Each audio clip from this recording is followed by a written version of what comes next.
कथा सुनते को रसिया, राम कथा सुनते को रसिया, राम कथा सुनते को रसिया, राम कथा सुनते को रसिया।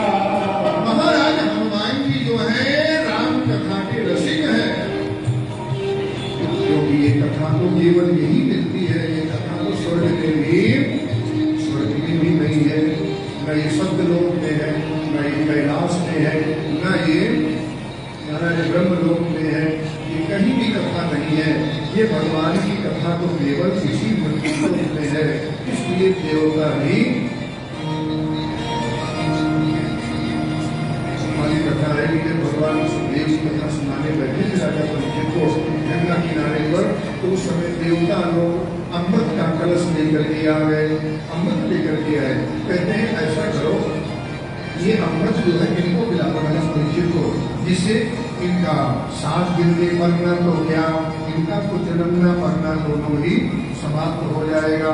इसलिए ये अमृत इनको पिला दीजिए और ये कथा जो है ये हमें सुना लीजिए। ये कथा रूपी अमृत हमें पिला दीजिए। तो महाराज सुखदेव जी ने मना कर दिया था, कहा कि अरे देवताओं तुम तो बड़े स्वार्थी हो, मैं ये हमारी कथा जो है ये भगवान की कथा जो है ये मणि है,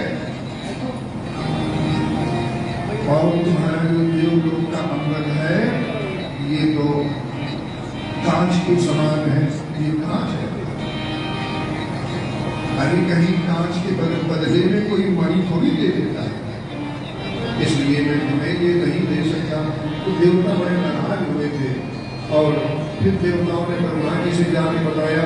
ब्रह्मा जी ने कहा जरा देखें, देवताओं ने प्रतीक्षा की थी 7 दिनों तक कि देखें जिस अमृत के बदले भगवान सुखदेव जी ने ये कथा नहीं प्रदान की, देखिए इसका क्या प्रभाव है।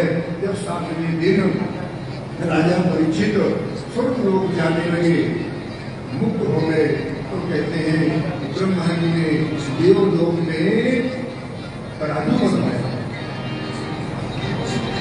देवलोक ब्रह्मलोक गुलाम मधुभाग पूरा राजू बनवाया, और एक पड़वे में जितने भी साधन होते हैं दुनिया भर के सब साधन रख दिए।